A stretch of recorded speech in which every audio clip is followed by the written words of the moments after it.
We are looking at the kinesiology of movement today. We're going to kind of finish up all the human movement science before we start into the second half of this course, the other 6 days, which is going to be sort of applying it to our specific body parts.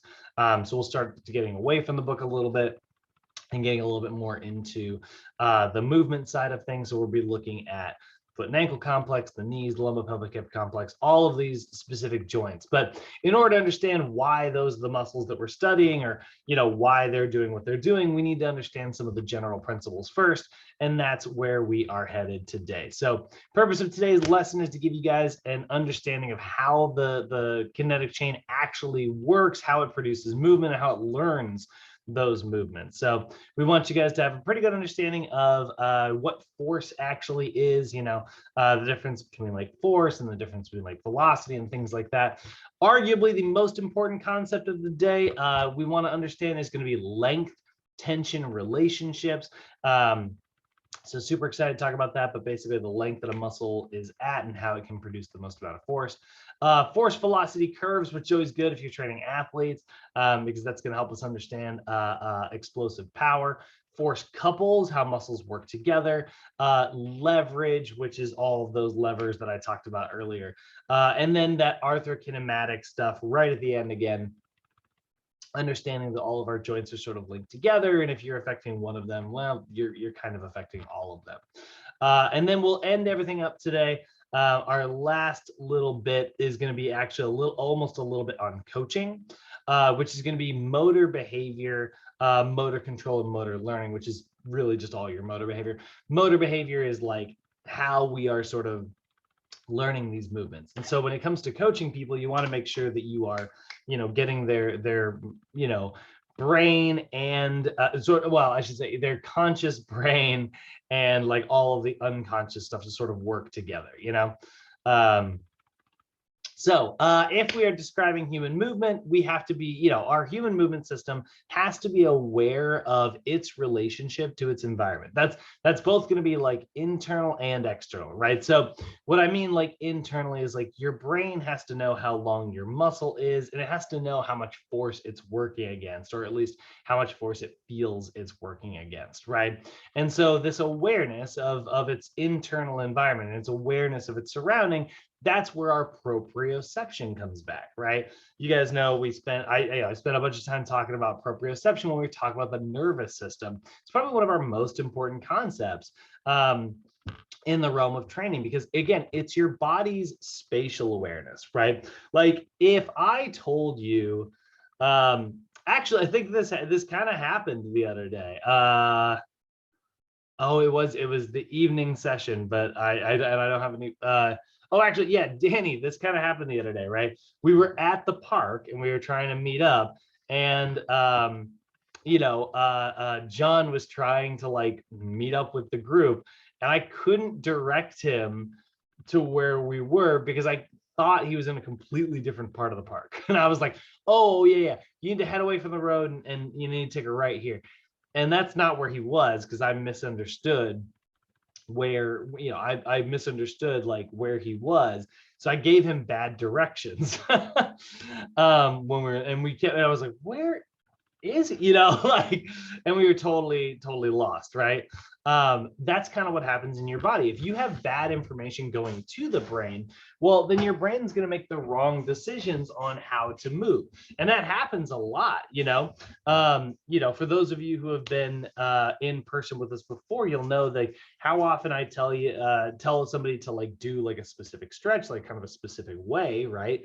It's like, hey, you're going to do this stretch, drive your heel into the ground, you're going to do this and this, right? And then what'll end up happening is somebody's posture is just at a slight angle, right? Like it's like, oh, your toes pointing out. And so I'll come along and usually fix the heel, and somebody's always like, that feels crooked now. And it's like, yeah, I believe that it feels crooked now, but it's actually straight. That's actually in alignment. And so it's kind of funny because your brain is sort of getting the wrong information. It's kind of learning things a very specific way. So when we're looking at our human movement system, we need to understand those relationships. which means we need to be able to gather the right information, right? And part of that is going to making sure that our muscles are mobile and flexible and pliable. If they can't do that, well, then they're not going to be able to move properly because they're working from the wrong information. Again, information needs to go in, interpreted, and information goes out. And we need to make sure that those informations pieces of information are accurate. So one thing to remember about muscles, and we kind of talked about this yesterday, at least I mentioned it yesterday, is like the traditional perception of a muscle is that really they work concentrically, right? Like generally when you're thinking about like muscles, you're thinking of like the concentric part of a contraction. But remember, like there's 3 different types of ways that your muscles can contract, right? They can contract while they are relaxing. They're just contracting for less force, you know? So for instance, like, you know, if you imagine somebody is like pushing against you, right? Like, let's say you're standing there and you're going to like, you lean forward and somebody puts their hands up and they you know, they're supporting you, right? Keeping you from falling. And then they want to push you back, right? They're trying to like push you, I don't know, over to the other side of the room for some reason, right? And you're not really working too hard against them, right? You're like, you know, you're like, okay, I can allow this to happen, right? You're going to slowly kind of step your way back. You know, you're holding enough resistance to like keep yourself upright, to keep yourself from like falling. But like this person's pushing in the opposite direction. So you're kind of like working your way that way, right? So that would be like sort of an example of an eccentric contraction, right? Now, if you were pushing like, and you were just like moving forward and you were overcoming that person, that would be like a concentric contraction. And then if the 2 of you were just sort of holding each other up, that would be isometric. So those are all types of contractions. It took a little bit of effort for you to still stay upright, so you didn't collapse onto the ground. If you completely just like didn't contract at all, if it was like a not contraction, you would just kind of crumple onto the ground and there's no, you know, that person would not be able to kind of hold you up, you know? And so like this idea is that like muscles only contract concentrically, and then like, you know, when a muscle is relaxing, it's completely relaxed, is sort of inaccurate because it's not true, right? Like the muscle doesn't completely 100% relax. It just eccentrically contracts. It contracts for less force than is being applied to it, right? If I've got 10 pounds in my hand here and I don't contract my shoulder at all, it's going to completely just like flop down to the ground. But if I eccentrically contract it, I'm going to slowly lower that weight. That's what an eccentric contraction is. So we've got to sort of break up that misconception that really your muscles are pulling to move you around, and then, you know, that's their only job, right? Obviously they can stabilize, and obviously they can lengthen, right? And then the other thing is that like generally we tend to think of like our muscles as moving in like one plane of motion. We know that's not true. Your muscles are definitely going to contract through multiple planes. You'll primarily move through one plane at a time until you know, sort of move another way. But your biceps are a really good example of this, right? Flexion and extension are sagittal plane movements. So if we look at our biceps here, right? Like this is a sagittal plane movement. It's a front to back movement, and that's elbow flexion. Yes, my biceps are in charge of elbow flexion. But you know what else they're in charge of? They're also in charge of pronation and supination. Well, they're in charge of supination, right? You can even see, right? Like look at my bicep. You can see it contract. You can actually see it move and contract and shorten when I supinate, which is a transverse movement, right? So this idea that your muscles are really only working in like one direction, this idea that the only thing that they're doing is pulling, is pretty inaccurate. So we need to have like a much larger, broader view of how our muscles actually function through the entire contraction spectrum. It's going to be concentric, it's going to be eccentric, it's going to be isometric, right? And we need to understand that like sometimes they're going to move through one plane and maybe they'll contract a different way to move in a different plane. First thing we need to understand today when we are talking about like contracting, right? We're contracting so that we can generate force. not the force, although that would be cool, just force in general, right? So force is going to be an influence applied by one object to another object that results in either accelerating or decelerating of the second object. Not, I always get lost in that definition personally. Like I'm always like, which one's the first one? Which one's the, like I always get lost in that sentence. But it's the interaction between two things, two entities that results in either acceleration or deceleration. So for instance, right, if I'm holding, this glass here, right, and this is applying a certain amount of force, right, like, this does apply some force. It probably weighs about 1 pound, right? So it's applying 1 pound of force. If I generate less than 1 pound of force, it's going to drop my arm towards the ground. But if my muscle generates internal tension greater than 1 pound of force, then I'm going to be able to raise it up. Do you guys want to see a really fun example of like force? This is one of my favorite. Hank had a really good one on Instagram. Let's see if I can find it here. Hank Green Instagram. It was like, I remember it was a TikTok, air pressure. Hoping I find the right one here. Oh no, that's not gonna work. That's not gonna work.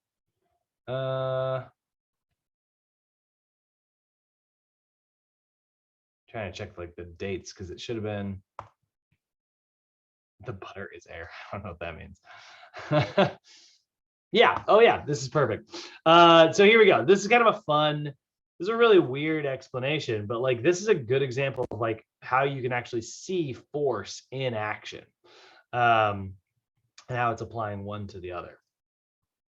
So I just realized they're probably not gonna be able to read this in time. So it says me trying to figure out how you can wait. Oh no, that's oh no, this is the wrong one. I did watch this one too. God dang it. Let me see if I'm just gonna go to him. If I can't find this, I'll just move on to the next one. But there it is. Okay. So here's kind of a fun little bit. No, okay. If you put an ordinary piece of paper on a ruler and all that. On the ruler over here, just put it like that, and you drop something. I love this. I love this. I've never seen this demonstration before. It's got 40 million views on TikTok. What's going on? I need to tell you what's going on. I don't have a ruler. I have a fly swatter. It's even better. Fly swatter, Hot Wheel. Yep. Fly swatter, paper, Hot Wheel. Ooh. But interestingly, small sustained force, no problem. It's not the weight of the paper. It's not even the leverage, because of course the further back you move it, the more that's going to sort of feel the weight of it, because the fulcrum is all the way over here. What is it? 1 atmosphere is a pressure. That's the pressure you experience at sea level. Atmospheric pressure. How much pressure is it? 14 pounds per square inch. Every square inch of this piece of paper has 14 pounds of air on it. 14 pounds. Now, if you go slowly, of course, the air has time to move around all the bits of the paper and get underneath it. But if you go fast, it's just the air on top, and you create like a vacuum underneath. That keeps the paper and the froggy in place. On the ruler over here, just put it like that. So that's kind of fun, right? So there's 14 pounds worth of force being applied to every square inch, because that's how much air pressure there is at baseline. Now, obviously that air pressure is gonna be a little bit different depending on like your elevation. I mean, we're all in LA, which is like sea level, which I think that's what 14 pounds is. But there's 14 pounds worth of like force applied to this entire piece of paper. Now, there are going to be like, gaps in the air. So like when you move slowly, the air moves away because it's air, which is very movable and the molecules are super far apart. But how fun is that, right? Like she can drop this thing, like it hits it, and like it's applying force, but then there's so much more force being applied over here, it doesn't result in acceleration of the object, right? That's what force actually is. Okay, it's where one thing is applying something that is going to result in the movement of something else. Now, if there is way more force being applied, like if I go try to like push down my house, right? There's way more force being, I can try to generate as much force as possible. I'm not going to be able to push down my house, like it's going to be applying way more force back, or at least I'm not going to be able to apply enough force to accelerate it or decelerate it. So what your muscles do is they generate internal tension, which applies force to your bones, which manipulate your bones. And then our bones move stuff around when we decide to, pick stuff up and move things from place to place. And oftentimes it's big, heavy dumbbells, right? So we are training to increase the force production of our muscles, okay? So your human movement system, your kinetic chain, is designed to be able to manipulate forces. It's designed to be able to generate its own internal tension. That's how the proteins in your muscle cells are contracting, right? Those myofibrils are shortening, and then the entire muscle fiber shortens, and that happens in all the muscle fibers in a fascicle, and then all the whole fascicle gets shorter because it's happening in all of them. And then when that fascicle gets shorter, it's happening with all the other fascicles. So the entire muscle shortens, right? And so that is how we are going to kind of generate force. Now, here's the thing. We just talked about how it's these proteins, right? It's the actin and myosin proteins. You can see them here, right? If we zoom in, see there's the blue strands. Those are actin. I wish that I wish that actin and myosin proteins were like tendons and muscles. Like we always draw muscles in red because muscles are stained red with your blood. We always draw tendons, we always draw ligaments in white because they don't really get stained red. And I wish there was some freaking consistency amongst scientists in the world for the color of actin and myosin proteins, because NASM is using blue and red here, and then like the other day they were using purple and dark purple, and I was like, anyway, there's my rant about how the science teaching in this country. But here's the actin proteins of the thin strands, right? And the myosin proteins, the thick little the heads that reach up and grab the actin, right? We're drawing those in red here. So you can see what this chart sort of represents. Look at how these are very differently shaped, right? See how there's very little space, right? Actin's already been grabbed a whole bunch, right? Like myosin's already crawled its way over here, and here there's a little bit of space, and then over here there's a lot of space. But look, like all these proteins, they don't really have a good grip, right? Like these proteins aren't being used. It's just these proteins, right? But over here, it's like you're kind of using all of them, but there's still like a lot of space to move. Whereas here, using all of them, but there's no space to move. This is what we call a length tension relationship. And what it represents is a muscle that is already somewhat contracted or a muscle that is already somewhat lengthened. Because remember, your muscles are constantly contracting and lengthening. They're not pushing, but they are relaxing and lengthening back to sort of a stretched position, right? So a length tension relationship is the resting length of a muscle and the tension that muscle can produce at that resting length. I would say, guys, if you forget everything I tell you today, this is the most important concept. I think this one is directly related to us having a good understanding of how our muscles work. This concept right here is the key, right? So the length tension relationship is where there's sort of two definitions, right? It's the resting length of a muscle and how much tension that muscle can generate at that resting length. Now, you could alter that resting length, right? You could have an overactive muscle, right? An overactive muscle would be a muscle that is already in a shortened state. And then on the opposite side of the joint, if you already have an overactive muscle, remember every muscle has an antagonist. Chances are, if that one's overactive, the other side of the joint is underactive. That muscle is not pulling enough. So now you've got one short fat muscle and one long skinny muscle, and they're supposed to sort of work in tandem. They're supposed to have like a really good relationship between the two, but we don't have that in this case. So now what's happening? Both of those muscles are not generating tension the way they should be able to. They're not able to produce force the way they should be able to, because the shortened muscle doesn't have anywhere to go. It can't really contract any further. And the lengthened muscle doesn't have a very good grip with its actin and myosin proteins, so it also loses force production. So both muscles are weaker than they're supposed to be. So you can think of this on a cellular level. If you zoom in and look at the myofiber, right? Like, remember, a myofiber would be like a whole bunch of sarcomeres end to end to end to end to end. This is one individual sarcomere that we're looking at here. But it's the greatest degree of overlap with the actin and myosin proteins, right? Like this picture right here in the middle, all the myosin heads have a spot to grab actin, right? So they all have a really good grip. They have a really good connection, right? Over here, there's too much overlap.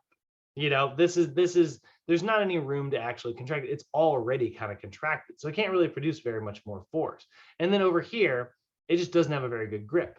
You know, all of these proteins aren't being used. So we're losing force production. It's like having a tug of war.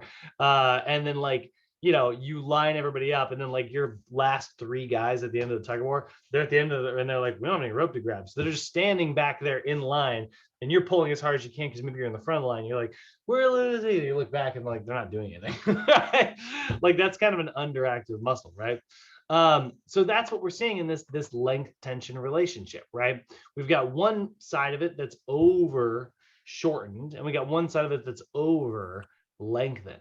So lengthening a muscle beyond its optimal resting length will result in force reduction. If a muscle is stretched out too far, it won't be able to contract very hard.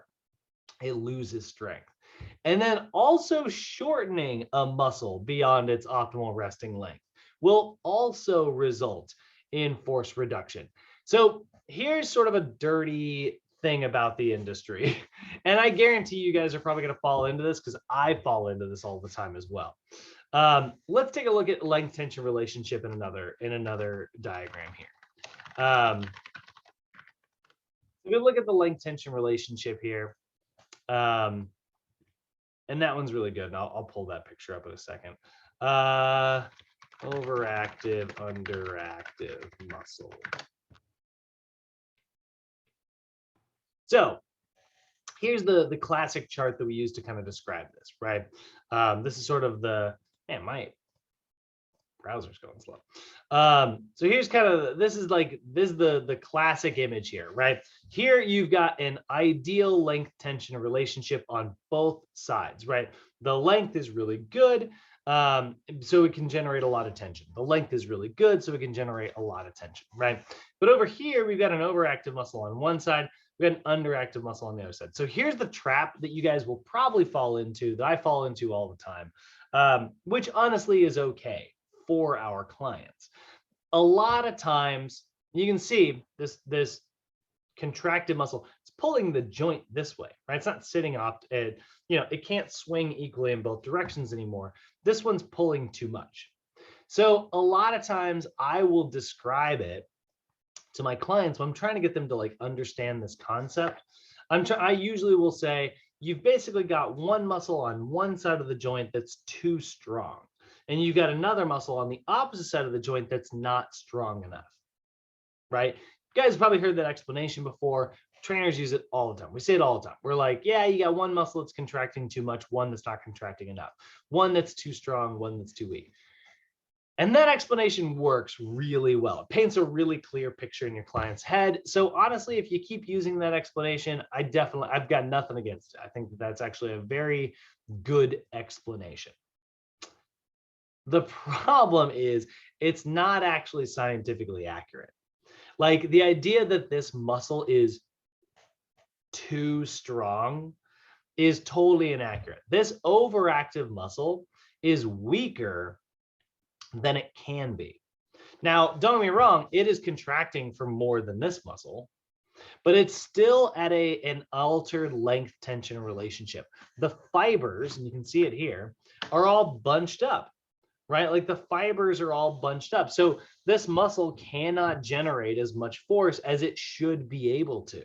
So the tight overactive muscle, it is contracting for more force than the opposite muscle on the other side of the joint, but that doesn't necessarily mean it's too strong. Can you strengthen your overactive muscles?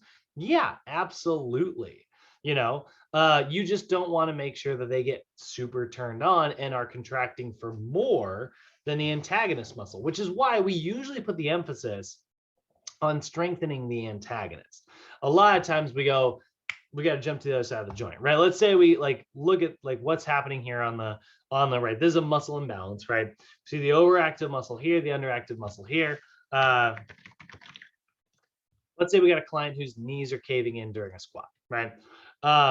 So their knees are buckling. We got knee, we call it knee valgus, right? So we're seeing knee valgus here, right? So what's happening is this muscle that is in charge of abduction, right? Remember yesterday we talked about the difference between adduction and abduction. This is hip adduction. This person has excessive hip adduction, and they do not have enough hip abduction. We need to drive the knees out more. So we need to understand our anatomy. What muscles are responsible for hip adduction? Now, this is actually kind of an easy one because they are named after the movement, but it's going to be your adductor complex. This guy's adductor complex is squeezing more than it's supposed to. Meanwhile, his abductors are not contracting enough. That's going to be his gluteus medius and his gluteus maximus. Those muscles are antagonists. Now, this one's at the glute, this one's in the thigh. So, it's not directly across the joint, but it is, right? I mean, just because it's kind of traveling up the body a little bit doesn't mean it's not the opposite. It doesn't always have to be just moving straight over to one side, right? And this one's, we go a little superior and there it is. So what do I do to fix this client, right? What we're seeing, this is his adductors here. His thighs are contracting too much on the inside. And this is his abductor here. So what we need to do is we need to stretch out those adductors, and we need to do like an activation technique for his abductors. We need to do like some type of like medial glute activation, which is going to get that muscle turned on.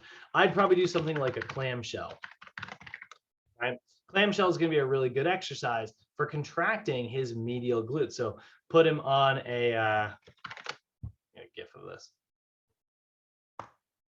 Oh, that's not, her pants faked me. I was looking for a resistance band version. So give him like a resistance band, go in between the thighs, and there we go, right? We're kind of contracting to drive that hip open. That's going to turn the medial glute on. If I did this after I did like an adductor stretch, right? Stretch out the adding to strengthen the abding, right? That's going to drive my clients back into that ideal posture, right? That's going to get us back to where we want to go. So there's the length tension relationship, right? We're looking at how that's going to increase my client's force production. They're going to be a lot better at the squat. And here's the thing. Yes, I stretched out his adductors, but they're probably going to be stronger than they were when we started. Now, a lot of times you're like, wait. Stretching makes the muscle weaker, doesn't it? Yeah, it does. It can sort of turn your nervous system off a little bit. But here's the thing. If you stretch a muscle out and then you get the actin and myosin proteins to overlap in a way that's much more ideal, even stretching that muscle out will actually result in increased force production. It will actually help the muscle be stronger because you got the anatomy, the microanatomy, lined up properly now. You lengthened it out, and now there's an ideal amount of overlap, right? So here's sort of what we're seeing, right? In sort of a different picture. This is how it's laid out in your trail guide to movement, right? So you can see here, this is an over-lengthened muscle. Look at these actin and myosin proteins, right? This guy's got nothing to grab, right? So this is a weakened muscle. And then over here, this is an overactive muscle. They're already bound, right? There's no room to move.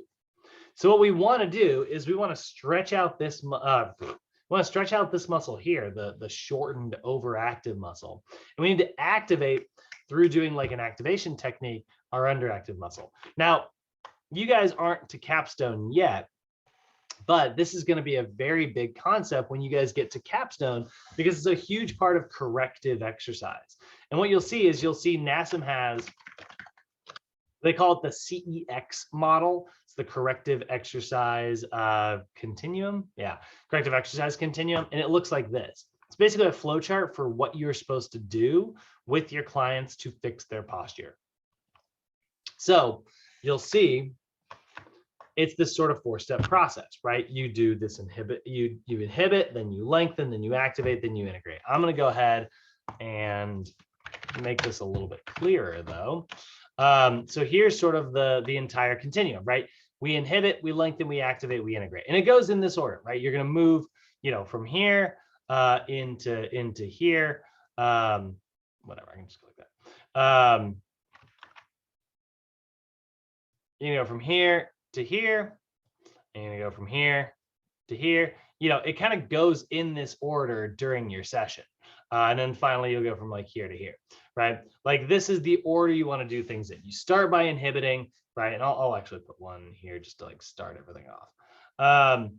You start by inhibiting, and what do you inhibit, right? Like what's the big thing that we're trying to inhibit here? Well, it's going to be your overactive muscles, right? So what we're actually going to do, I'll go ahead and put this in red here.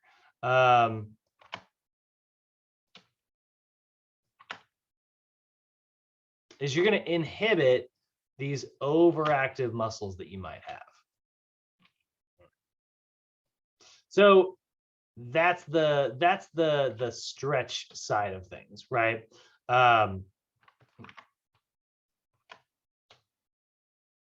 So we're going to inhibit overactive. You can think of that as tight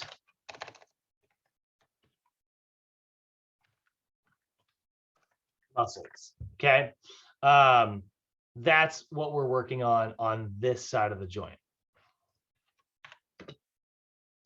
Now, on the other side of the joint, we are doing activation and integration technique on our underactive muscles, right? So we need to activate and integrate our underactive muscles,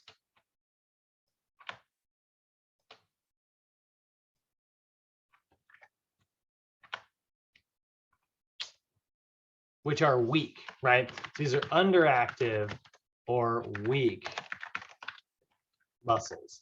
And this is the entire concept of like us understanding kinesiology, right? Like this is literally why we're studying all this stuff, so we can identify properly what a client's overactive muscles are, because then we can inhibit them through like a foam rolling technique, right?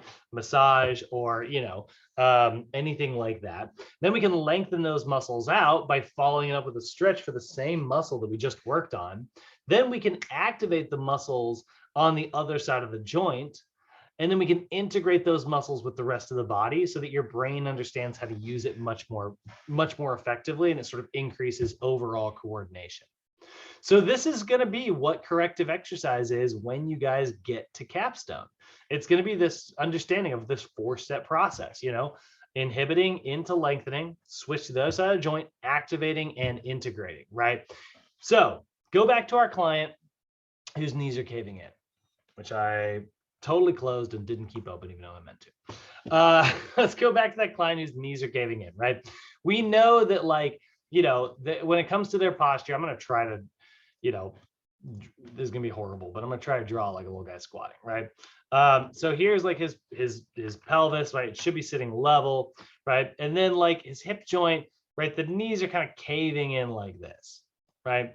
And there's like, there's his foot, right? And then this knee kind of caves in like that. And there's his other foot, right? And then the it's going to go up there, and then like we'll have his like rib cage and stuff. I did not put this in the red spacing. So a little stick figure guy, right? And then like his knees are caving in. There's a foot, knees are caving in. There's a foot, right? And then there's the spine, rib cage, right? And then we'll put his head up there. His shoulders are going to come out here. How do I do this? Arms up. I guess I don't need the rib cage. It should just be a guy. Shoulders, arms. Head. Looks like he's wearing a diaper. So, so this is what's happening, right, in the pelvis. We really only do this bottom part, right? So the muscles that are pulling this way are really tight, and the muscles that are pulling this way are really, really weak. So I need to, we give this some color here, right? I need to stretch out this red stuff, and I need to strengthen this blue stuff, just like we saw in our other chart, right? I need to stretch out my overactive tight muscles. I need to strengthen my underactive weak muscles. So this is going to be the gluteus medius, right? So my gluteus medius, which is my main like hip muscle responsible for the abduction movement, needs to be strengthened. Okay, and my adductor complex need to be stretched. And if I can do that, that's going to draw my client's knees back to a neutral position. They're going to squat with good form because their brain and their body are going to be able to work together in the way that they're really designed to move. Now, you guys don't need to have this memorized right now. The corrective exercise continuum thing, that's not going to come up until you guys get to capstone with Mo. But I want you to think of it all the time when you're choosing what exercises to give a client. You know, if you got a client whose shoulders are rounding, what do you need to do? Stretch out the stuff that's causing the rounding, strengthen the stuff that's going to pull their shoulders back into the regular direction. So stretch out the pectorals, strengthen the upper back, the rhomboids, right? Posterior, all those things on the backside in order to draw that back to normal. You got a client with elevated shoulders, stretch out the shoulder, you know, the shoulder elevators, right? And strengthen the shoulder depressors. That's going to fix that, right? You got a client with a forward head posture, stretch out the stuff that's pulling them forward, strengthen the stuff that will pull them back. That is the entire industry of personal training. And that's really where corrective exercise, this idea of like using exercise to fix our aches and pains, this is where it kind of comes from. So 2 definitions there that you got to remember on the length tension relationship. When we talk about an overactive versus underactive muscle, you got to remember both sides of it, right? It is, yes, a muscle has like tightness in it, and so it needs to be stretched out. And a muscle is weak, so it needs to it's allowing that, you know, overactivity to happen. So it needs to be strengthened and turned on. And at a cellular level, it's the actin and myosin proteins. They are not overlapping the way they are supposed to. So that's length tension relationships. Like I said, that's probably the most important concept of the day. Any questions on that, guys? Everybody feel pretty confident on understanding that concept? Well, 100% confident, not yet, but yeah. Okay, that's fair. I will give you one more example that might even make it a little bit clearer. How many times have you guys seen me pull up? And I know some of you haven't seen it in a while, but how many times have you guys seen me pull up this chart? The overhead squat solutions table. So this little table it's like a cheat sheet, okay? You take a look right here, and it's got a list of compensations that might happen when somebody is squatting. So we see a client whose foot turns out, or a client whose knee caves in, or a client whose lumbopelvic hip complex excessively leans forward, or maybe they arch their low back. Their arms fall forward, their head comes forward, their shoulders elevate. These are all like postural distortions, right? Here's a list of probable overactive muscles, and here's a list of probable underactive muscles.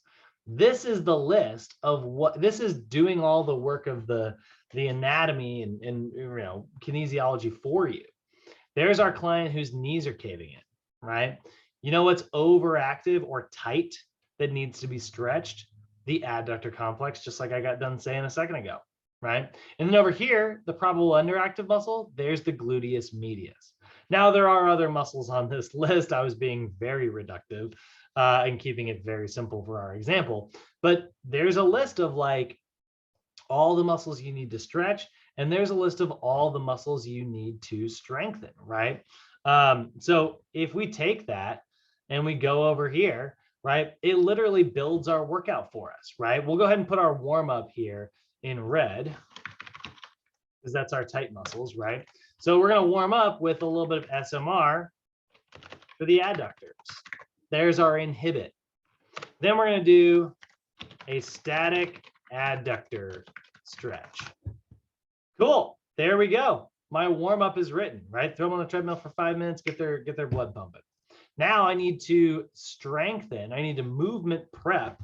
I need to activate my glute muscles before I get into, because maybe they're doing a heavy barbell squat today and they always cave in with their knees, right? I'm like, all right. So now I'm going to movement preparation, or just you can think of it as activate. I'm going to activate their gluteus medius. And so I'm going to do a set of clamshells. You know, let's say two sets, 15 reps. Right. And then let's say do another one. That can count as a little bit of a specific activation technique. Maybe I decide to do like a side plank, right? 2 sets, 20 seconds each, right? That's a really good one for the gluteus medius because you're sort of resisting that side abduction movement. And then lastly, we'll do like a single leg balance with reach, 2 sets, 15 reps each. Right. And now I've written a little bit of a workout, right? I've stretched out the tight stuff. And now I've activated the weak stuff based on my client's posture. My client's posture is all messed up. Hopefully this is going to have a positive effect on it. So that is length tension relationships. And like I said, probably the biggest concept of the day. It's why we spend so much time on it. Now there is another concept that we're moving into here. That's kind of fun. This is really just going to be looking at what we call a force velocity curve. This is kind of cool. This refers to the ability of your muscles to produce force with increasing velocity. But what it doesn't say is that that results in reduced force production. Basically, like the further you contract your muscle, the less it's going to be able to produce new force. Which makes sense. You know, it's all the proteins are already contracted, right? Like I'm much stronger in my bicep curl from here to, but as soon as I get to like here, I don't have I got a couple inches I can move, right? That's not going to be very easy for me to produce like greater amounts of force. So it starts to kind of lose its force production. But what's kind of cool is the velocity picks up, right? It's kind of like when you start running, you're slow at first, you pick up speed, pick up momentum, right? Faster, faster, faster, right? That's the increased velocity. So there's sort of this curve here as that happens, right? If you look at how much force a muscle can produce, concentrically, it's very, very high when the velocity is really low at the beginning. And then as velocity increases, you lose your concentric production. And then over here, that's in the shortening of the muscle, that's the concentric. But as your muscle lengthens, you've got more and more and more room to move. So your force production is suddenly very high again, because the fibers are being pulled out. So now the actinize, they got plenty of room to sort of crawl across each other, right? And the velocity of that is short, but then it kind of goes up in the end. So now we're seeing high velocity and high force production when a muscle's got plenty of room to move. Again, this kind of comes back to this idea, right? If there's an ideal. Now, what this chart doesn't show you is that over lengthening a muscle, both things are going to drop down again. But here's one thing to remember, guys. You can't have high force and high velocity. Those things are opposite of one another, right? Think about how fast you can throw a baseball, right? Now, a baseball can travel pretty quickly because it doesn't have a lot of force. It's a pretty light ball, doesn't weigh too much. So you can throw it really, really hard. And it's going to move really, really fast, but it doesn't have very much force. It's not very heavy. So if you get hit by a baseball, don't get me wrong, it hurts, but it's probably not going to ruin you. If you turn around and take it to, you get hit in the upper back, right? you're like, oh, that's going to leave a mark. You're going to get bruised. You're going to get a little damaged, right? You know, what's the fastest MLB, you know, fastest pitch ever in, it's gotta be like 105 miles an hour, right? If you got hit by a baseball traveling 105 miles an hour, it's, you know, that's gonna hurt a lot, but it's not going to like blow through your body, you know, like, because it just doesn't have very much force behind it, right? It's all, it has a lot of velocity, not a lot of force. The exact opposite of that though. Now imagine if you tried to throw, what's the fastest bowling ball ever?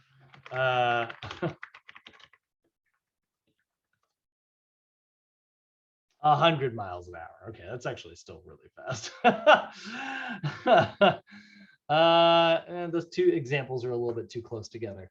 What's heavier than a bowling ball?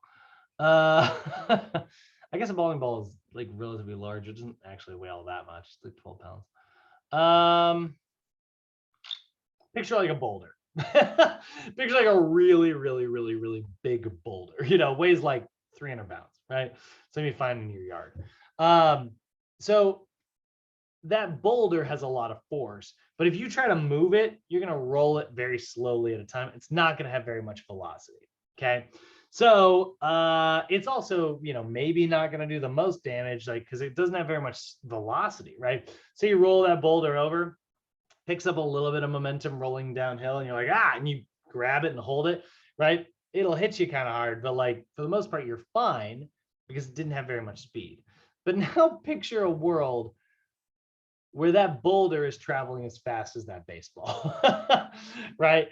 That's going to cause some serious damage. That's high force and high velocity at the same time.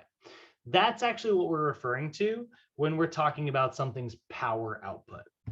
So the equation for power is actually force times velocity equals power. So that is our sort of equation here, right? Force times velocity equals power. If you can increase both of these things, you are going to increase the power output of your muscle. Now, force, you can think of that in the gym as like the weight you're lifting. It's how heavy something is. And velocity, you can think of it as the tempo or the speed at which it's lifting. You can't have high both. I mean, you can if you train for it, you know, relatively.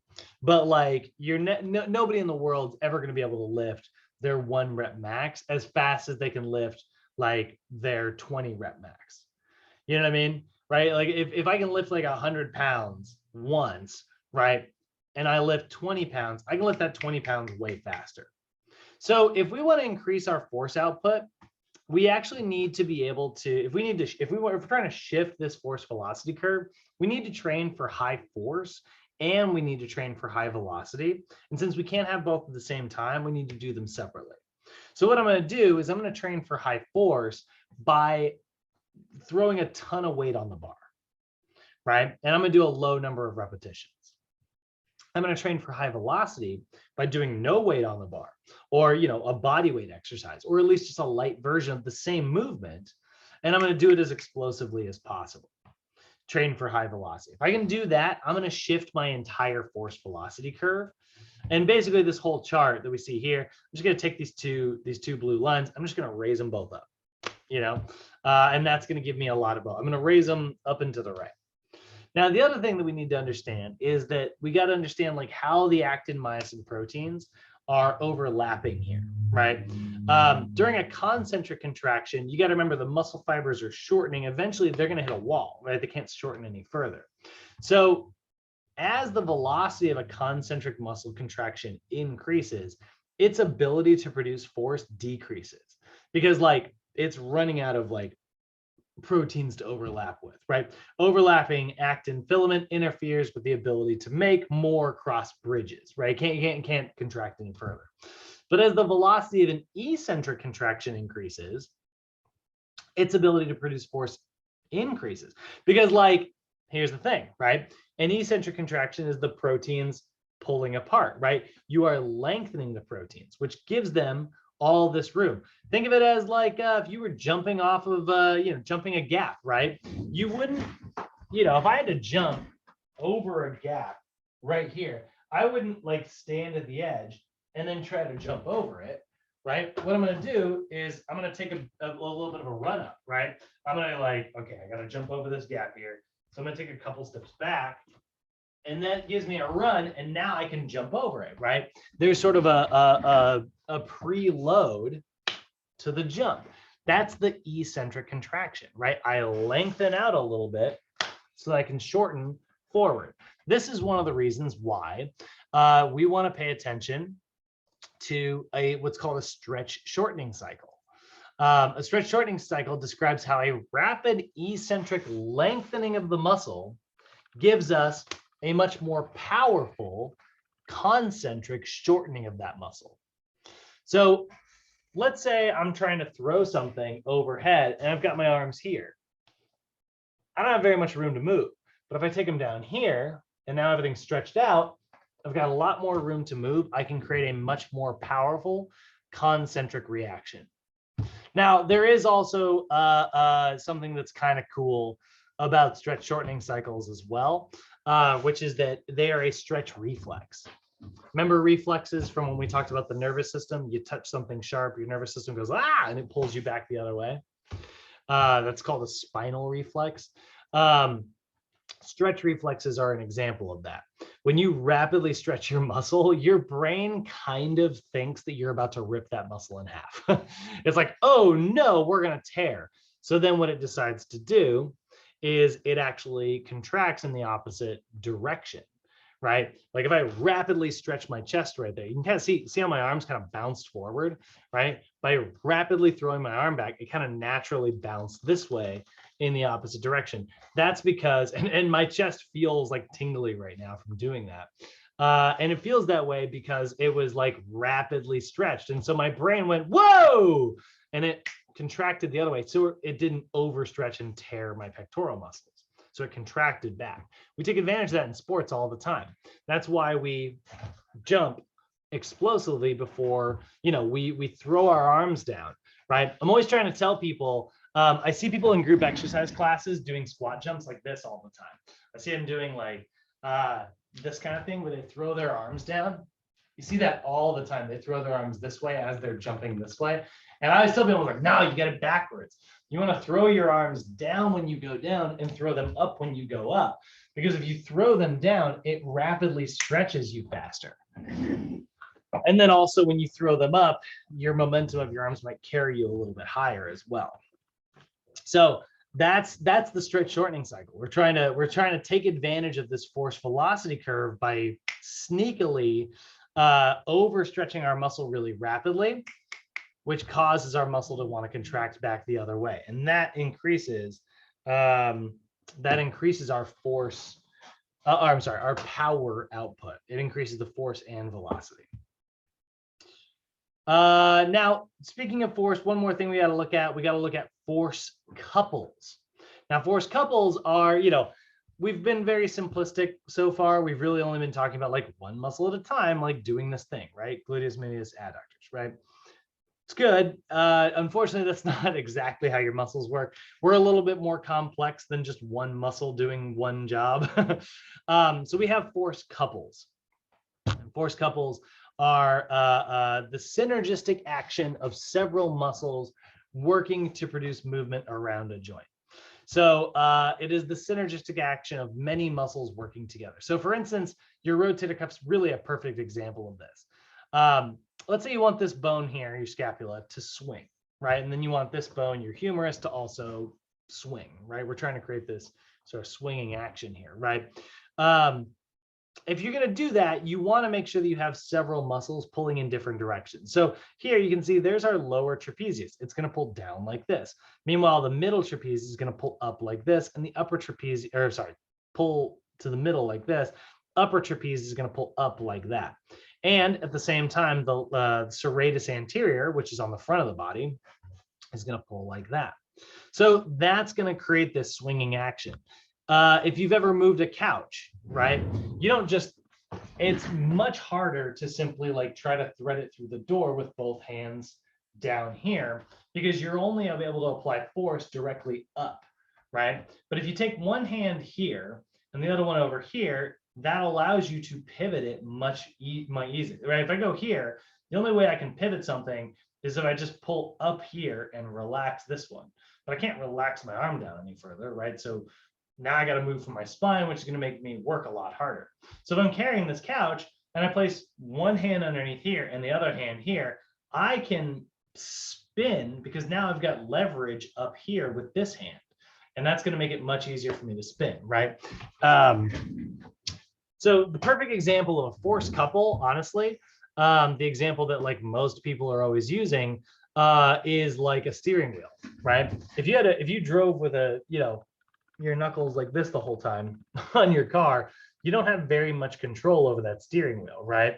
So what we do is we put them here, and that allows me to pull down with my right hand while I'm pulling up with my left, and that creates a much easier rotary movement, right? So that's kind of how force couple works, right? It's how our muscles work together to produce movement surrounding a joint. The agonist concentrically contracts along with the synergist. Those two muscles work together to contract. The antagonist stabilizes by pulling down in the opposite direction.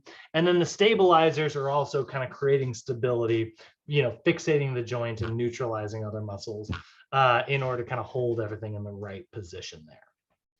So a force couple is a couple of muscles working to produce force. That's how I've always said it in my head. It's more than a couple. my phrase does not work perfectly. A force few. But that's the synergistic action, right? So here's a couple very common force couples throughout your body. You got your internal obliques and you've got your external obliques. They cross each other like this. They grab here, these guys grab here, they pull like that. And that creates stability when you twist your trunk in one direction or the other. The upper trapezius and the serratus anterior, right? We saw this one here and this one here, right? They're going in opposite directions. These guys are also pulling. That's a classic example. Your glutes, quads, calves, and hamstrings all working together while you're running. That's a force couple. Your deltoid, your rotator cuff, those are force couples, right? So force couples are all these like synergistic muscles working together to kind of produce our movements. Any questions on that, guys? How are we all feeling?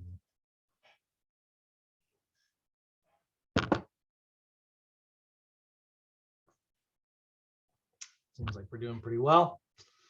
Not all right, really. Everything is clear. Cool, love that. All right, so let's take a look at arthrokinematics, which I hate that word.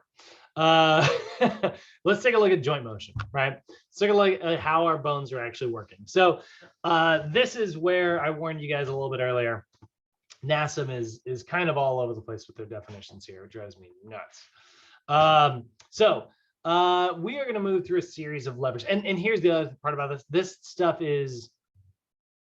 it's important if you're designing workout machines.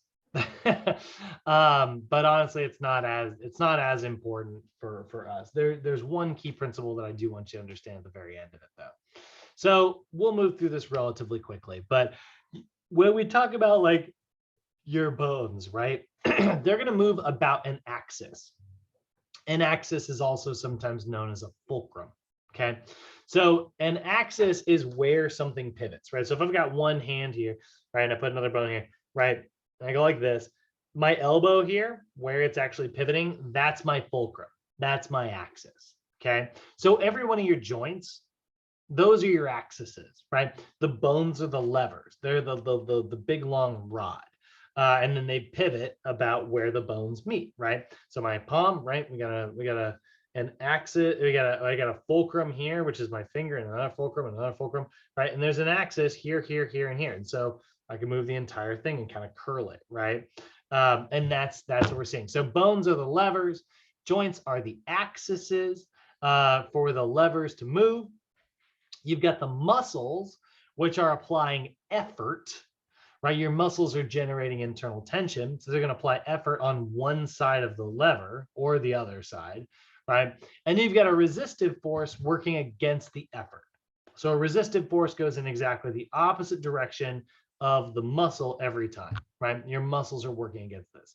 So in the body, bones represent the levers, joints represent the fulcrums or the axes, and your muscles contract to apply force. So we are going to see there are three classes of levers out there, okay? Here's the first class of lever, right? First class lever is like a seesaw. It's very simple to understand, right? Effort is being applied here, which means, force is pulling this way, right? Your muscle is going to pull this down this way. If it were me, I would put this arrow down here. Whereas resistance is pressing on the opposite direction, right? It's the classic like seesaw. Meanwhile, the axis or the fulcrum is whatever's in the middle. So you think about like using like a crowbar, right? You can see like he's going here, and he put this little rock here to give him a little bit more leverage. So there's the lever, right? He's applying resistance here, and effort, which is the rock pushing on the other side of the bar, right, is resisting him on the opposite side. Okay, so a shovel's a really good example of that. Now, the first class levers in your body, really good example is like your neck, right? Your neck, you've got muscles in the back, you've got muscles in the front, but your head is pulling this force down all day. So your neck muscles have to work to contract to pull back. Meanwhile, it's seesawing on the spine, which is running through the center. Another really good example is like your triceps, right? Like your triceps, they run up and over your elbow. There we go. Actually, that's the one I want.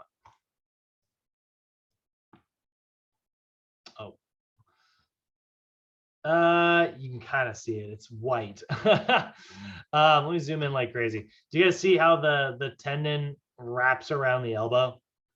See, there's your tricep muscle. It runs down, wraps all the way down here. I think they have it over here, but they changed the angle. See how it wraps the other side of the joint, right? So the pivot point is here. That means that the seesaw, it is an uneven seesaw. Don't get me wrong. Like you got a big long side over here, a little skinny short one over here, but it's still a seesaw, right? Like effort's going to be applied this way, so your muscle is going to contract to pull it in the opposite direction. So that skull crusher that we see here, right, is a classic example of that seesaw sort of working. So that's a first class of lever. You got a bunch of those running throughout your body. The next one you've got is a second class lever, and this is where the axis is at the very end. So a second class lever is like a wheelbarrow, right? Like resistance is kind of in the middle of the bar in this one, rather than being like, in this case, like the muscle was pulling here, resistance was over here. It's exactly the opposite, right? They're on opposite sides and then it pivots in the middle. This one, it pivots at the end, resistance is in the middle, effort's being applied at the other end, right? So a wheelbarrow is a good example of that. Now, what's tough about this is like, this is there's not a lot of these in your body, but it is actually a highly efficient type of lever. And this is one of the reasons why your calf muscle seems so freaking strong, and it's because it's a second class lever. It's like the wheelbarrow. The wheelbarrow, the end of the wheelbarrow is the bottom of your foot. And then you are contracting your gastrocnemius to draw your heel bone upwards. Draw your heel bone upwards. Meanwhile, all the resistance is being applied in the middle. This is a super highly efficient type of lever, which is why you can use like, you get on the leg press machine, throw a freaking 1,000 pounds on that thing, rack it, and then you can do like 1,000-pound calf presses. And it's like, I was using my glutes, my hamstrings, my quads to push that, and I can do the same amount with my calves. Maybe not the same amount, but right? Yeah, even though my calf muscle is only this big, that's because it's a super highly efficient lever. But there's really not very many of them. There's a couple in your hands, there's a couple, in your gastrocnemius there. And then lastly, we've got third class levers. There are a ton of these in your body. So third class levers are kind of like using a shovel. So in this case, the axis is on one end, the resistance is on the other, but it's flipped. Meanwhile, effort is being applied to the middle, right? So your bicep is a really good example of this. It doesn't look like it's sort of in the middle, but it really is, right? So resistance is pressing down this way. The axis is the elbow. The bicep runs down and it does grab here, very close to the axis. But imagine just for a second, your bicep stretched down and grab the middle here. That's how it is sort of contracting to move that elbow joint, right? So a bicep curl is a really good example of that. So you can see, like in this case, it's really close. The effort's being applied really close to the axis, but it is still in the middle, like we're seeing here, right? So those are the three classes of levers. Are you going to be tested on that? Probably not, honestly. But here's the one concept I do want you guys to remember, because I do think this applies to the gym all the time. I don't think you're tested on this either, but I think this is a very big, important concept. Well, one thing first, there is also rotary motion. Rotary motion is what spins something on its axis. Don't worry about that. But torque. Torque is a concept that I do believe you are going to run into all the time, or at least a concept that you can use to your advantage all the time. Torque is the amount of force that applies rotation. So if we look back at the picture here, see how like the wheelbarrow arm gets long in the second example picture? It's like this long here, but it's like way longer here, right? That long effort makes lifting this much easier because of the way torque is being applied. And because that is a second class lever, that works really well. But remember, there's not very many second class levers in your body. We have a lot of third class levers, which is where we actually want the effort arm to be relatively short against our resistance. So torque is the force that applies like a rotation. Here's how this works. The closer the weight is to the axis, that's the joint, the pivot point, the less torque there's going to be. The further away it is, the more torque there's going to be. So if I'm picturing like doing lateral raises, say I've got dumbbells in my hand here and I'm raising out like this. This is a pretty high, there's a lot of torque in this exercise because my arm is really long, right? Whereas like this muscle is like right here, right? So if I'm doing a lateral raise, my long freaking arm, right? There's a lot of torque. It's going to feel very heavy. But if I bend my elbow like this, and I do my lateral raise like this, right? What's interesting is now the resistance is being applied basically at my elbow. Yes, there's a little bit of rotational movement here as well. I want you guys to sort of ignore that. Let's just say I don't do that. Let's say I'm not just doing it this way. Let's say I tape a dumbbell to my elbow here, right? And I raise my arm and the dumbbell's here instead of all the way out here. It's going to feel much lighter because there is less torque. So here's, NASA was not, or the trail guide was nice enough to map this out for us. But picture holding a dumbbell straight out of your arm side, right? The weight is, let's say 2 feet away from the joint. So that's 24 inches, okay? Now, the muscle that's doing that is your deltoid. Not a very big muscle. It's about 2 inches long, okay? Or at least, I'm sorry, it's about, not 2 inches long. It's about 2 inches from the joint's center. So that's 2 inches from the pivot point where the deltoid is 2 inches from the pivot point. The dumbbell is 24 inches. So that's a difference of 22. 24 minus 2, that leaves with 22 inches difference. That's 11 times greater.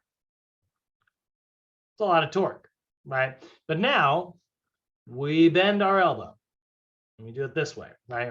Or like in my example, we tape a dumbbell to the elbow, right? So now the dumbbell's closer to the axis. It's closer to the pivot point. It's still a 2-inch insertion. So now it's 12 inches away. So 12 inches minus 2 inches, that leaves it with 10, right? So now it's only 10 inches away. That is only 5 times greater. So we went from like 12 inches, or I'm sorry, 10 inches dealing with like 5, compared with like 22 dealing with like 5, right? Like that's a difference of 11 times greater versus a difference of 5 times greater.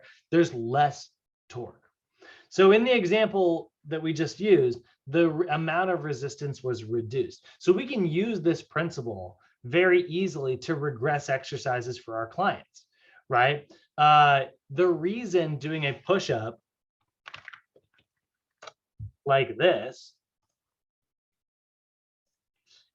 feels so much more difficult than doing a push-up like this is because the pivot point is moved closer, right? It went from pivoting at the toes to pivoting at the knees. This will feel easier. So that's some of the ways that we regress exercises for our clients to make it easier on our client. If our client can't do an exercise, let's say I'm trying to get my clients to do lateral raises, right? And I work in a gym that doesn't have little like half-pound increments, right? You know, like sometimes you got like, you know, you got 15, 17.5, 20, 22.5, 25, right? Let's say I don't have that though. Let's say the gym I work at is just 5, 10, 15, 20, 25, right? There's no 2.5 pound middle grounds. And I got a client who's doing lateral raises and they get better at it. And I'm like, great, let's raise it up to, you know, let's go from 20, let's take it up to 25. And I try to take it up to 25 and they just can't lift that much weight. I'm like, it's just too heavy, right? So I need a 22.5 pound dumbbell, but I don't have it. So you know what I can do instead? I can just move the pivot point closer. I can have them do this version instead.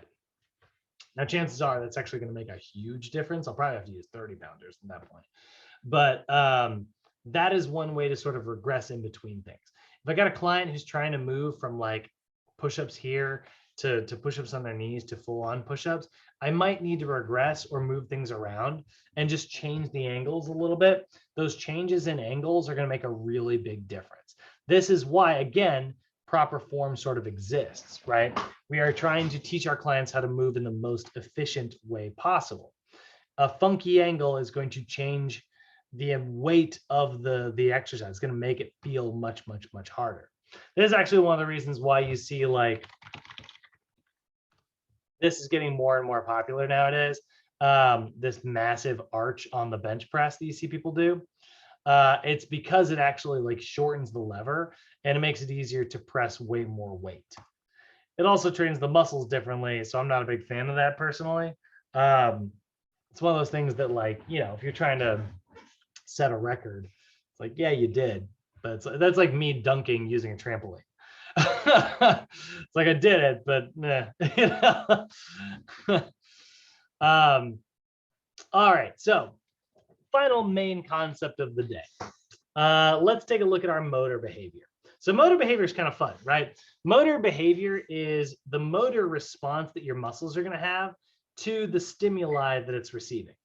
Okay, so like there's gonna be internal stimuli, which is muscle memory. We'll talk about that in a second. And you know, external stimuli, it's like the weight that you're working with. So it's your motor behavior is, and this is the main definition here, it's how the kinetics chain is able to create and learn movements. This is your muscle memory. Now, obviously, like I do like that term. I kind of laugh at it sometimes. Obviously, your muscles don't have memory, right? But your neurons do. Your neurons fire, and then that uses electricity to create signals. And so they get a little burnt and they get more and more burnt in. So your brain gets better and better and better at doing particular, you know, movements, right? So motor behavior is how your brain learns specific things. This is where we're practicing stuff in the gym. We're getting better and better and better and better at it, right? So it consists of your motor control, your motor learning, and your motor development. So motor control is the first part of it. This is how your central nervous system integrates sensory information that it's receiving in order to produce like a movement response. Okay, so motor control is basically just how your brain controls something. Okay, your stretch reflex is a really good example of that. When you stab your hand, right, that goes up to your central nervous system, and you know, oh no, right, and then it moves the hand away, right? That's motor control. It's your brain working to control things. Pretty simple, right? Now, motor learning is how that sort of changes and gets better or worse sometimes over time. through practice and experience, we're going to kind of get better at stuff slowly, right? So motor learning is integrating motor control, and like learning, it's like, that's not how I want to control this. This is how I want to control this, right? Picture like shooting a free throw, right? Like you have, you want to make sure that you're like relatively balanced in your center, even though you're shooting with like one main arm, right? That's why you don't see people really practicing like that, because like that would completely throw off their balance. So we want to make sure that like when it comes to motor learning, we are practicing in environments they're going to be effective, that are similar to our sport or similar to our activity. And then motor development is how this sort of changes over time, right? Like your motor development will change as you get older. The more you practice, the better you get at stuff, right? You're going to increase your motor behavior. So we'll come back to these concepts here in just a second, but that is sort of what we're doing to get our muscles to, fire properly. So when we talk about like using multiple muscles simultaneously to produce a movement, we get these muscle synergies, which are groups of muscles working together to produce movement. We got to consider all of the pieces all coming together to create movement correctly, right? So like I play a lot of like, I play a lot of ultimate, I play a lot of frisbee. So I'm trying to learn how to create like a movement effectively, right? So it took me a very long time to learn how to like master my forehand flick, and obviously I have not mastered it. Simon can tell you that. I feel like you got the worst passes of the day. Evening session, by the way, went just fine. I don't know if it was because I was warmed up or what, but good Lord, the last time I was running you guys around, those passes were rough sometimes. But it's all about like learning how to, sort of tilt to one side. For me, it helps like, to step out while I'm doing that. I need to learn how to kind of recruit all of those muscles simultaneously while I'm creating these big, long, well, hopefully they're big and long throws, right? So that's a muscle synergy. It's multiple muscles working together. So for instance, when you're squatting, your quads, your hamstrings, and your glutes all work together. During your shoulder press, right? Your deltoids, your rotator cuff, and even your trapezius muscles have to work together, right? Lower trapezius has to relax in order for you to, move that scapula upwards. So again, those muscle synergies are going to come together and work properly, but they're only going to be able to do that if you have proprioception, right? We started today's lesson with it, we're ending with it, right? Your body's understanding of where it is in space. If you have bad information coming in, you're going to have bad information going out, right? So how do we enhance proprioception so we get lots of good information coming in? Well, particularly core and balance training are going to be the best way to do this. When you train for a lot of like balance, and when you train like your core, right, you are getting like, look at this. Like if I'm trying to like hold my balance, right, I'm struggling on my balance, right? If I'm doing all this stuff, that's a lot of information coming into my brain, right? I'm like, whoa, whoa, whoa, right? So then I learn this position, this position, this position, this position, that one, this one, that one, this, right? I'm getting maximal sensory information coming into the brain. So we love balance training, or at least we love training in an unstable environment because it enhances our proprioception, right? Let's say I learn how to do a shoulder press. I'm trying to learn how to do a shoulder press. If I do it on one leg, right, I'm getting maximal information. I'm learning what muscles to sort of recruit at the right time. That is going to enhance my proprioception. And the reason it does this is because of what we call sensory motor integration. This term you're probably not going to be tested on, but I put it in the notes anyways. It's your nervous system's ability to gather info, interpret it, and execute the right response. So it's like where proprioception meets motor learning, or where proprioception meets motor behavior. You can think of it that way too, right? It's how information coming in is sort of integrated past previous experiences to know, what it's supposed to do, right? So this is one of the reasons why we're going to talk about the SAID principle when we get to our program design classes. I put this in here as a sort of a bonus. But the thing to remember about like sensory motor integration is it's only going to be as effective as the quality of the information coming in. If your information coming in is bad, meaning you're training with bad form, then your brain is going to learn how to integrate movement with bad form. This is why I don't like cheat reps. Okay. It's only as effective as the information coming in, right? Your body will adapt specifically to what demands you place upon it. You put bad demands onto it, it will learn bad habits. When we sit all day, we learn how to stay in a hip flexed position. When we round I'm doing it right now. We round our shoulders like this, right? We learn how to stay in this rounded position, right? And that is not how we're meant to move, right? Like, not meant to be like this, meant to be nice and upright and everything in alignment so I can move effectively. So we need to make sure that we're not letting our clients buckle on their form, which is why we need to learn how the muscles are supposed to move through our joints. And then we can affect that through our clients. We can, give them this motor learning. You as the trainer your job is to enhance that motor learning because it's going to give your client the proper motor behavior and it will change slowly over time.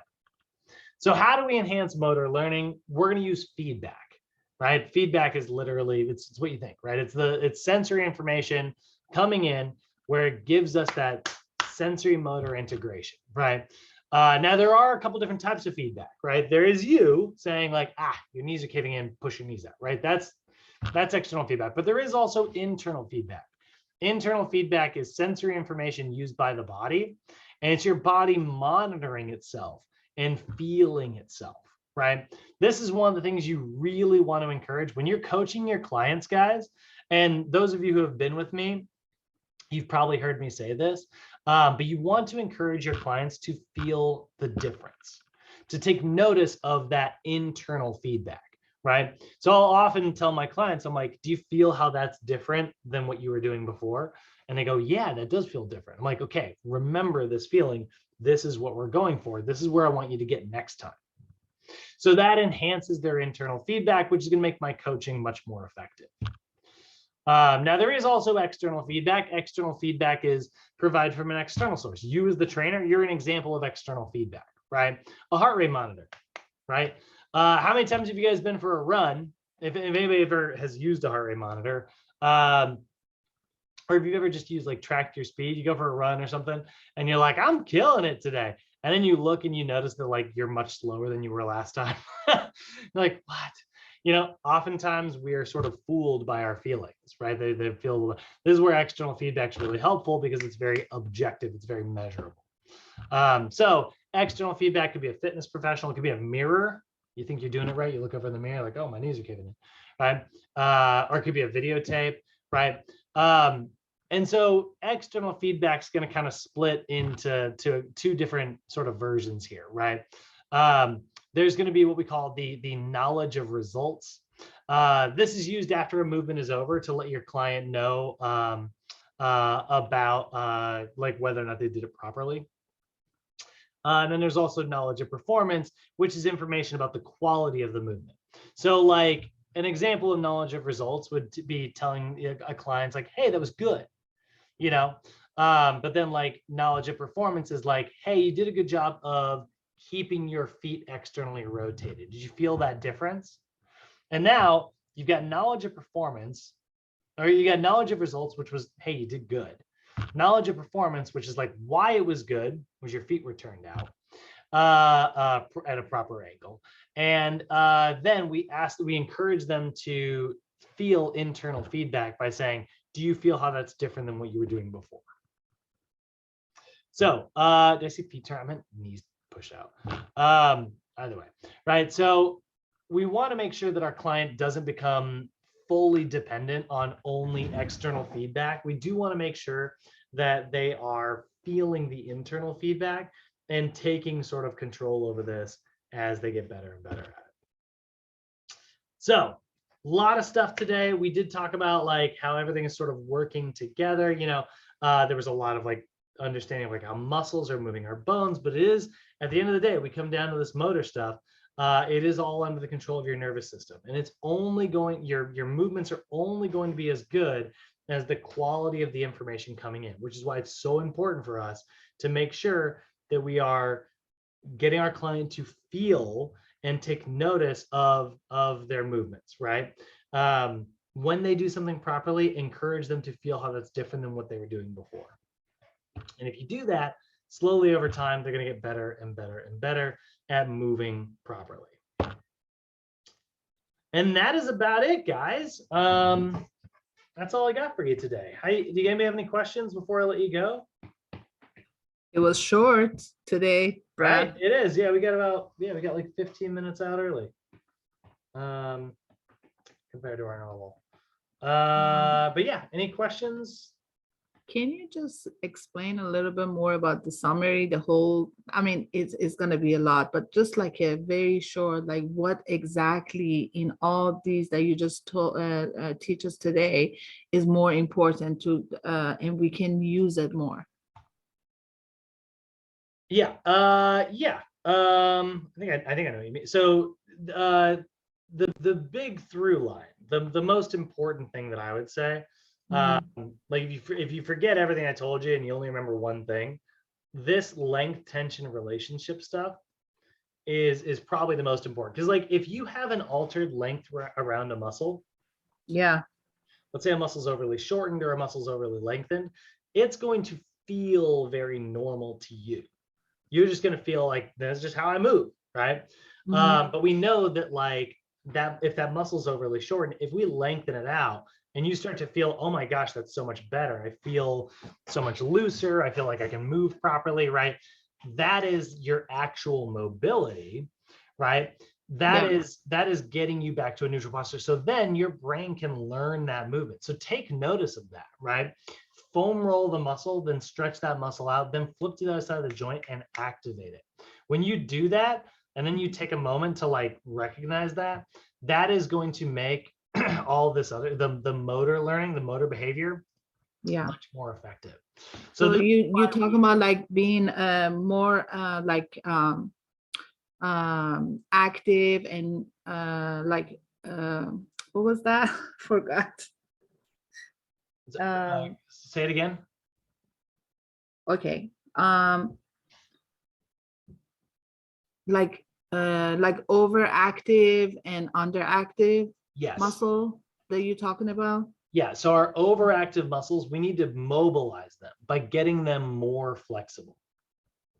Okay. Right? So we got to stretch them. We got to foam roll them and we got to stretch them. And then our underactive muscles, we need to get those turned on so that they're firing properly. Because not only is that going to like loosen up the tight stuff, we're going to pull that joint back into proper alignment by strengthening the other side. Okay. So this is why, like, let's look at an anterior pelvic tilt because it's the best example, right? We see a client who's got this anterior pelvic tilt posture, right? They have way too much arching in their low back. Okay. So what's happening here?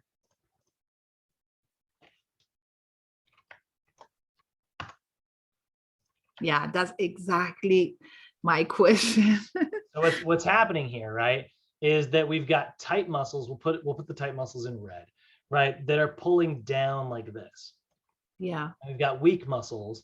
Actually, whoops.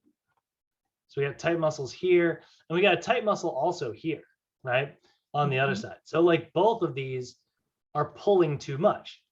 So again, like I said, what do we need to do? What do we need to do to the tight stuff?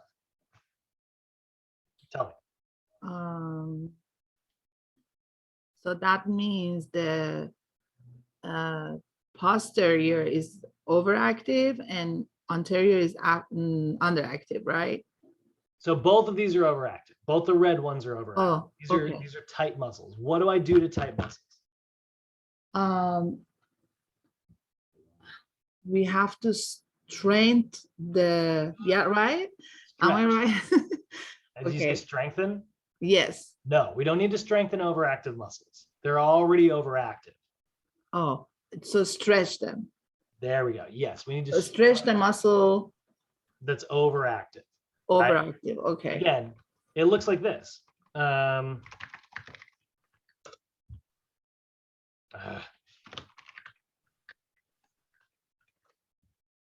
It looks like this, right? Yeah.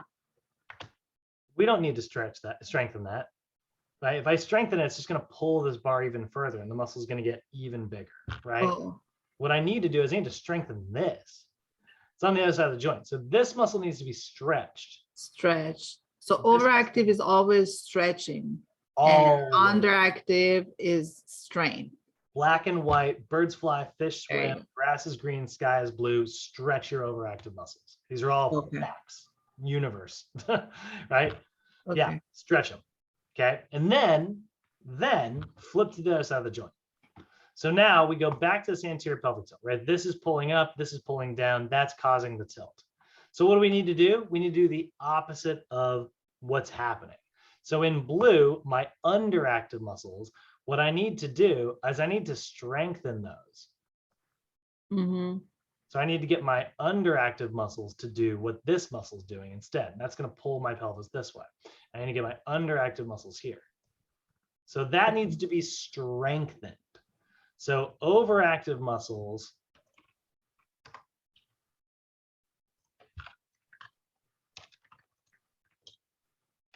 need to be lengthened, which means stretched, right? Stretched and inhibited, right? Yeah. Right? Inhibited through like foam rolling or SMR, right? And Okay. stretched through stretches. And then underactive muscles. What's happened? That's fine.